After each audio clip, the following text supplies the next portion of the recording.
West African leaders are meeting in Nigeria's capital, Abuja, to discuss the challenges facing the region, including the move by Mali, Burkina Faso and Niger to break away from the bloc. The meeting is coming just 24 hours after the three countries signed a pact to strengthen economic and defense cooperation under the Alliance of Sahel States. SABC correspondent Ajeck Mangut is live for us in Abuja.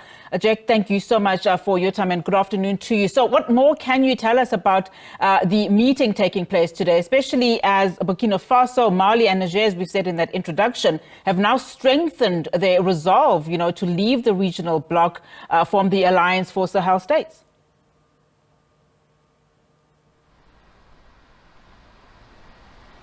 Well, Unati, the West African leaders have just gone into a closed-door session after the summit was declared opened by President Bola Tinubu, who is the chairman of the Economic Community of West African States, ECOWAS. And he and the president of the ECOWAS Commission touched briefly on some of the issues that will be discussed during the closed-door session, which includes the decision by Mali, Burkina Faso and Niger to leave the bloc. President Bola Tinubu says that their decision to leave has been noticed.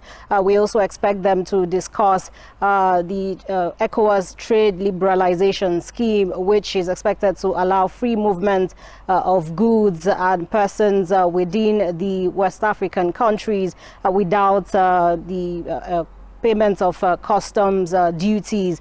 There's also talk about the activation or operationalization of the ECOWAS security standby force to address issues of terrorism and insecurity in the region.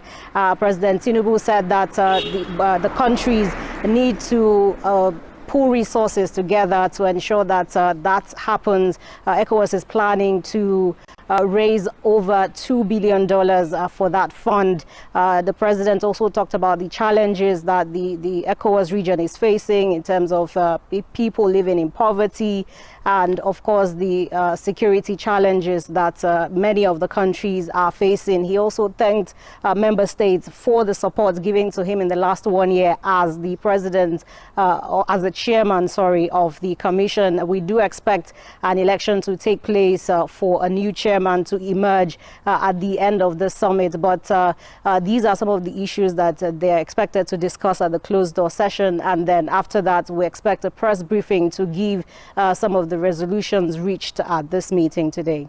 And I would imagine that press briefing will then give a lot of clarity in terms of, firstly, the criticism that has been leveled at ECOWAS for not providing more stability in the region. But in terms of this development, what implication is this likely to have for ECOWAS and, more importantly, for the region?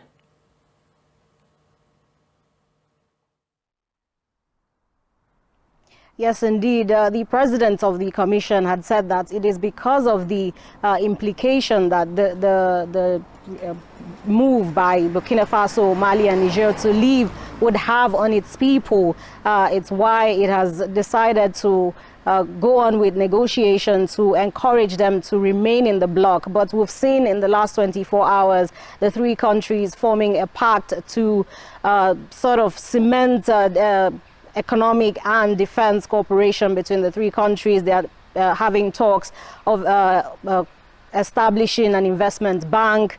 They're talking about strengthening relations in agriculture, energy, and the likes. And so analysts are saying that once these countries decide to move, there's going to be their consequences in terms of the unity and cooperation of ECOWAS countries, in terms of the movement of goods and people, businesses that happen across the border, the fight against insecurity, which affects many of the Sahel states, including Nigeria, the troops that have been volunteered to fight the insecurity in that region. And so there's going to be quite an implication in terms of the economic impact, in terms of the security impact, which is why ECOWAS has repeatedly said that the challenges that are facing the region must be addressed by all of the countries in the states, in the region, including Mali, Burkina Faso and Niger.